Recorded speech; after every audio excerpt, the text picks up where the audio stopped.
L'actualité depuis septembre, c'est que oui, on avait lancé la V2 et du coup, on a compris que même les petites entreprises avaient besoin maintenant de nous. Et en fait, avant la crise, il y avait que les grandes entreprises qui avaient besoin de nous. Aujourd'hui, les petites entreprises ont les mêmes problèmes que les grandes entreprises avant la crise. Ça, c'est vraiment un phénomène qui est nouveau. C'est juste à une échelle plus petite. C'est une échelle plus petite. Et donc, du coup, nous, on s'est adapté aussi à ça. Et donc là, depuis ce début de semaine, c'est vraiment tout neuf, on a lancé une nouvelle offre pour les TPE, PME. Donc vraiment pour les petites entreprises, que ce soit de 10 salariés à 500 salariés. Quels sont les problèmes que rencontrent les petites que rencontrent aussi les grands? En fait, parce que avant le télétravail notamment était que pour les grandes entreprises. Maintenant que ça a été forcé, les petites entreprises mettent en place du télétravail.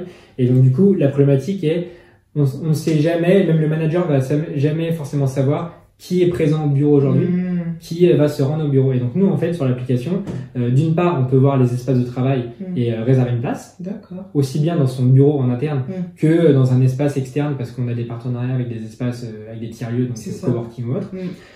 Mais aussi, en fait, quand on fait ce qu'on appelle un check-in, donc on réserve sa place, comme un peu quand on réserve une chambre d'hôtel. Là, en fait, on réserve une place de travail. Et à partir de là, ça indique à mes autres collaborateurs que je suis présent dans tel espace aujourd'hui en train de travailler. Et donc, ce qui permet de faire ce qu'on appelle un icebreaker, donc briser la glace pour savoir justement, ok, j'ai tel collègue qui est présent au bureau aujourd'hui, donc tel que je vais me déplacer, ou finalement je vois qu'il n'y a personne au bureau, je vais rester chez moi en fait en télétravail. Et donc nous, en fait, on favorise le déplacement utile. On finit de se déplacer inutilement et de faire 1 heure de transport pour arriver au bureau et qui est pas forcément mes collègues que je voulais voir pour travailler ensemble. Ça va avoir un impact sur l'empreinte carbone de l'entreprise derrière, sur la qualité de vie au travail. Voilà, ça... C'est pas mal, hein. Du coup, ça prend la place de ce nouveau poste qui s'est créé dû au confinement, de la personne qui devait gérer les personnes qui devaient venir en entreprise et qui devaient pas être présent en entreprise, qui vient pas. Là, c'est automatisé, c'est ça. Et c'est ça, mais après, du coup, on remplace pas. Après, je sais pas si vous faites allusion, il y a un nouveau poste qui est en train d'être créé dans les boîtes. C'est le remote manager. Donc, celui qui va gérer le télétravail. Donc, nous, on discute avec ces gens-là.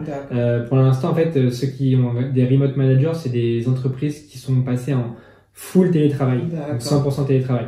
Nous, encore une fois, on n'est pas forcément favorable à ça parce qu'on pense que c'est bien quand même de pouvoir retourner au bureau parce que le bureau est quand même un élément essentiel pour rassembler les équipes et c'est important vraiment de garder du lien social entre les gens. Et séparer aussi l'aspect personnel aussi. Exactement. Donc après l'aspect,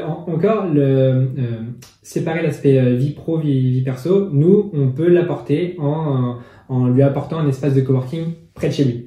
Du coup, ça lui permet de pas faire 1 heure de transport parce qu'il va aller dans l'espace de coworking qui est proche de chez lui, mais il va quand même sortir de chez lui. Donc, il va aller dans un environnement propice au travail. Ça encore, on peut y répondre de ce côté-là, mais c'est vraiment se dire, je vais quand même aller au bureau au moins pour me rassembler, d'où l'intérêt d'aller sur l'application pour voir qui est présent aujourd'hui et de se rassembler pour un réel usage. C'est super.